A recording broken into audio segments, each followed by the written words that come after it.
Sebenarnya pintu masuk pemalsuan Presiden Jokowi secara teori tata negara banyak sekali.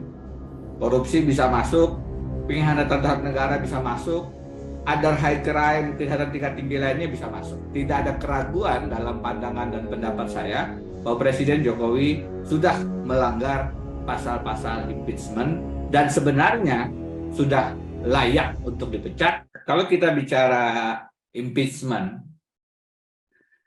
kita harus melihatnya dari sisi hukum dan dari sisi politik. Dan impeachment ini memang saya menulisnya tahun berapa ya, 90-an ya, menjelang tahun 2000 begitu, ke harian Republika, dan kata waktu itu saya menggunakan istilah pemberhentian, pemecatan, sama Republika diganti dengan pemakzulan. Dari situ saya kemudian memahami bahwa terjemahan dari kata impeachment ini menurut tata bahasa kita, paling tidak menurut jurnalis, itu adalah pemakzulan. Dan saya kemudian menggunakannya berganti-ganti dengan pemberhentian, atau tidak jarang saya menggunakan istilah pemecatan kalau ingin memberikan pesan yang lebih tegas, yang lebih lugas begitu. Nah, kita tidak akan panjang soal konstitusi, tapi memang impeachment itu adalah perpaduan antara proses politik dan hukum. Kalau dibandingkan dengan Amerika Serikat, maka dia dimulai dengan dakwaan di DPR Amerika, House of Representatives, kemudian dakwaan impeachment itu, pemberhentian presiden itu, di sidang dalam sidang Senat. Kalau Senat di kita itu DPD, tapi Senat kita tidak sekuat Senat Amerika. Di sidang di Senat, hanya ada representasi lembaga yudikatif itu dengan meletakkan ketua sidang impeachment itu adalah ketua Mahkamah Agung.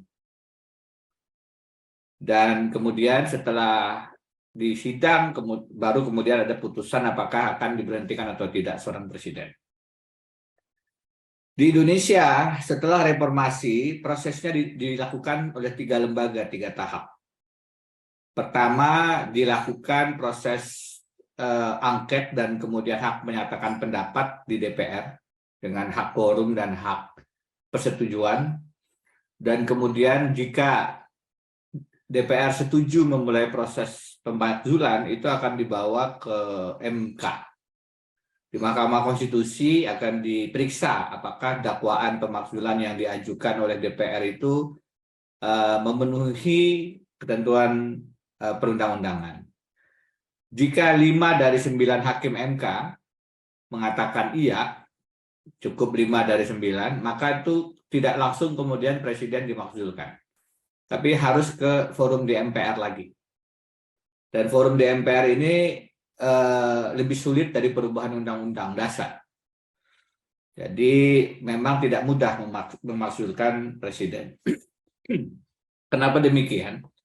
Karena konsep sistem presidensial itu idenya adalah seorang kepala negara, kepala pemerintahan memeriksa secara lebih pasti selama masa jabatannya.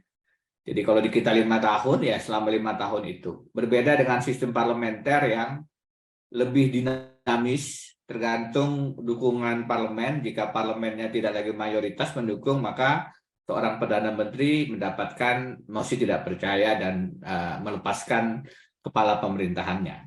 Di presidensial, seorang presiden itu direncanakan menjabat 5 tahun. Kalau ada pelanggaran-pelanggaran, impeachment, baru kemudian dia bisa berhenti.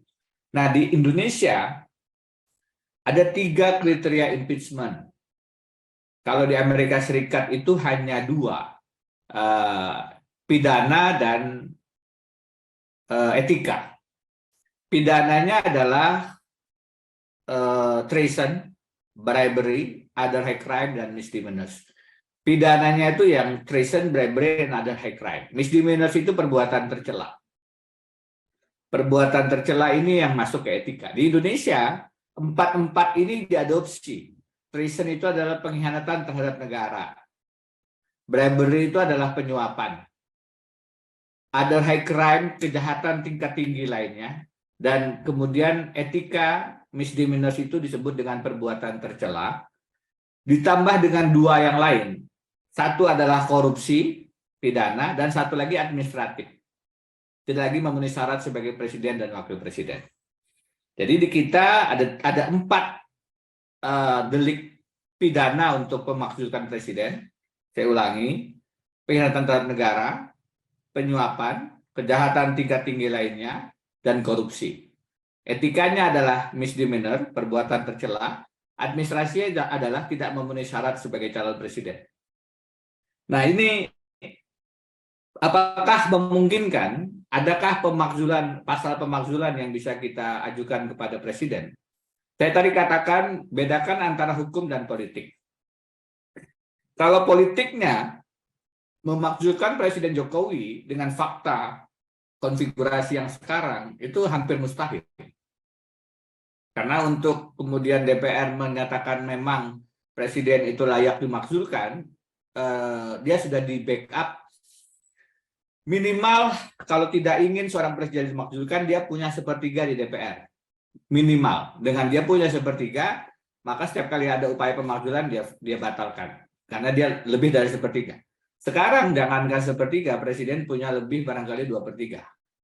Dengan kita menghitung hanya Demokrat, PKS yang oposisi, Nasdem masukkanlah oposisi, ya masih di atas 70%. Jadi kalau hitung-hitungannya tidak ada perubahan koalisi pemerintahan dan koalisi di parlemen, maka tidak akan ada dakwaan pemakzulan dari DPR Indonesia kepada Presiden Jokowi.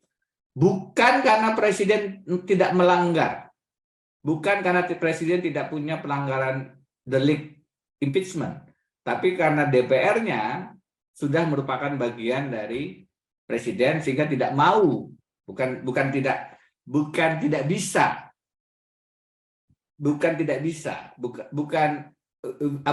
tidak ada delik pemakzulannya, tapi DPR-nya tidak mau, berbeda ya. Nah, apa saja yang bisa kita jadikan dasar pemakzulan? Banyak.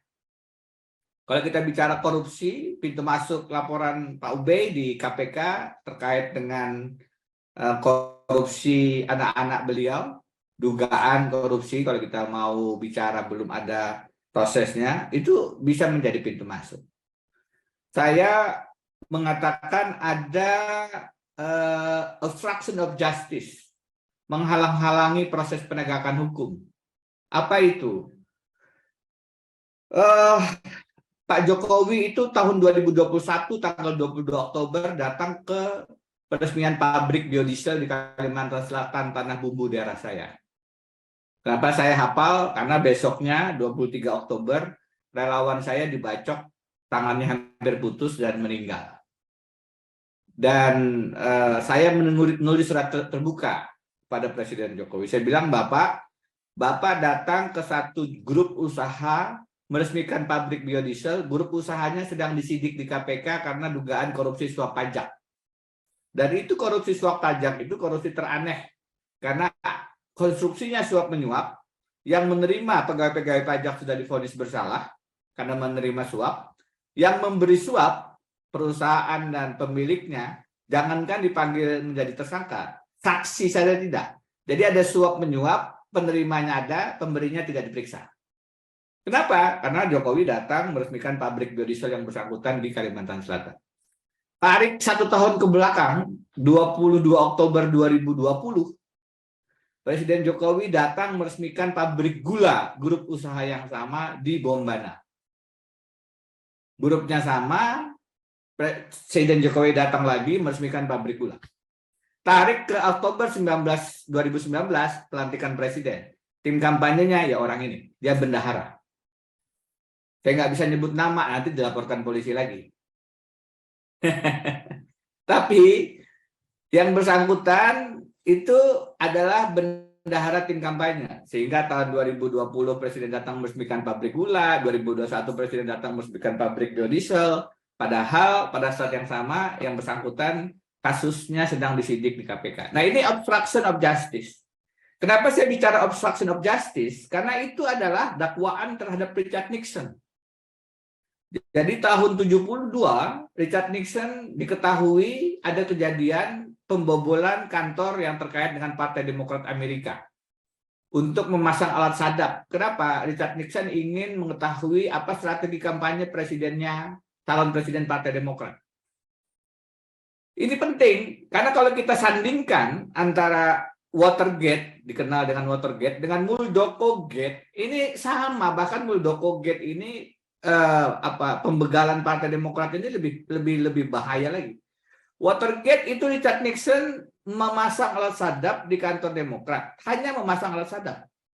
Kemudian itu dibocorkan oleh seseorang yang namanya Depp Trott, wakil ketua FBI, kemudian ketahuan berapa puluh tahun kemudian, kepada wartawan Washington Post. 2 orang menulis.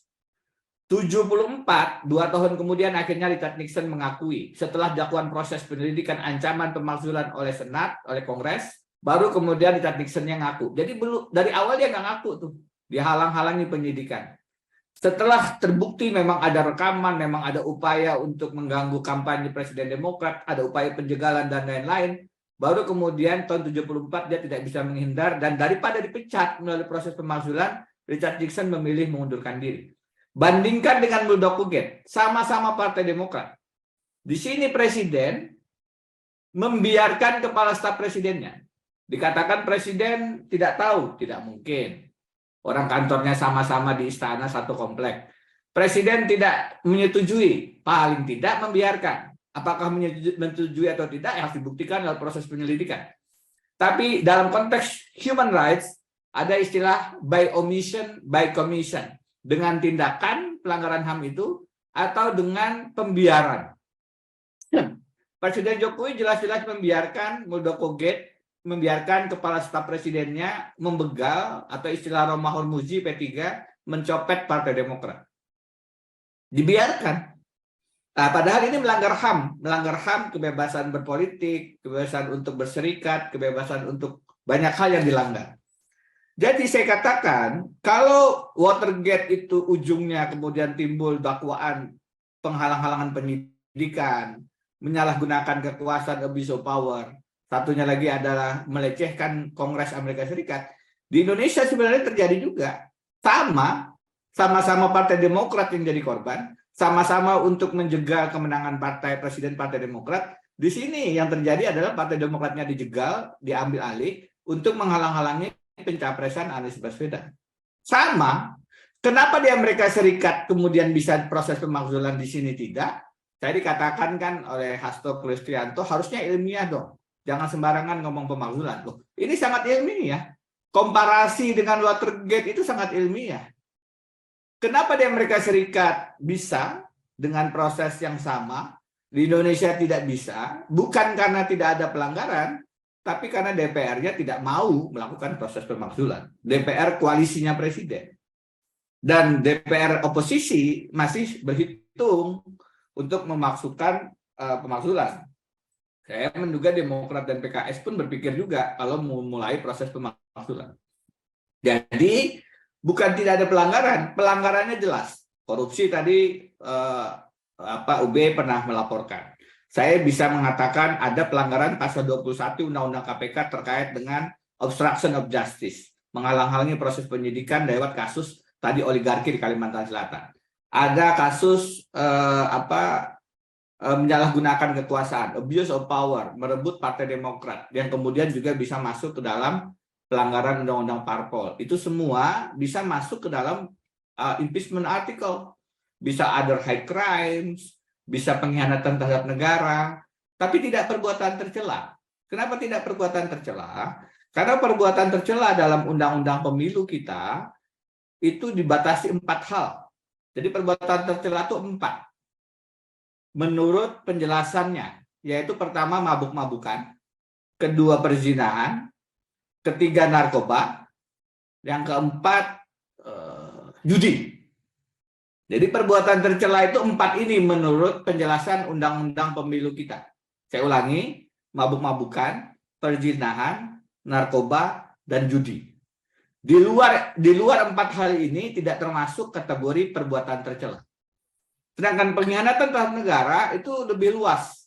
Pengkhianatan terhadap negara itu bukan hanya spionase double mata-mata negara lain, tapi melanggar undang-undang dan undang-undang dasar, itu pengkhianatan terhadap negara. Jadi cawe-cawenya Presiden Jokowi yang tidak netral dalam Pilpres 2024, harusnya netral, itu melanggar konstitusi. Kalau mau dikonstruksikan sebagai pengkhianatan terhadap negara juga bisa. Karena itu sebenarnya pintu masuk pemalsuan Presiden Jokowi secara teori tata negara banyak sekali. Korupsi bisa masuk, pengkhianatan terhadap negara bisa masuk, other high crime, kejahatan tingkat tinggi lainnya bisa masuk. Persoalannya bukan tidak ada pelanggaran, tetapi bahwa DPR-nya tidak mau memulai proses dakwaan. Tapi sebagai gambaran, kesimpulannya adalah secara hukum Presiden Jokowi itu melanggar banyak pasal-pasal pemakzulan. Apakah pengkhianatan terhadap negara, kejahatan tingkat tinggi lainnya, ataupun korupsi. Bisa dirumuskan deliknya. Secara hukum memang tidak mudah, harus ada DPR yang memulai di sidang di MK, baru kemudian bisa ke MPR untuk memberhentikan. Problemnya adalah secara politik.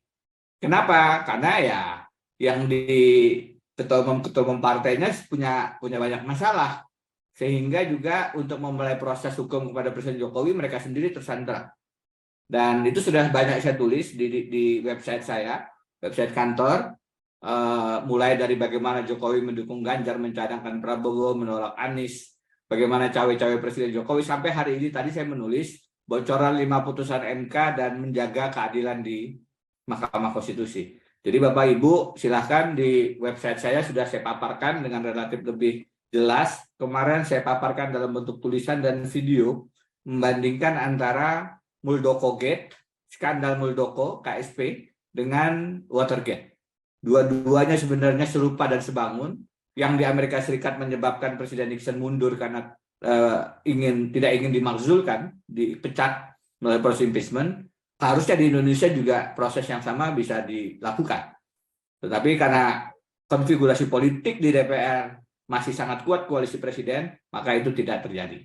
Jadi apa tadi yang disampaikan, apakah perlu pemakzulan melalui gerakan masyarakat dan lain-lain, itu salah satu yang mungkin bisa dilakukan kalau secara politik dan teori massa dan lain-lain. Tapi secara hukum tata negara sebenarnya tidak ada keraguan dalam pandangan dan pendapat saya bahwa Presiden Jokowi sudah melanggar pasal-pasal impeachment dan sebenarnya sudah layak untuk dipecat, bahwasanya tidak terjadi karena kekuatan politiknya sudah kolutif dan koruptif.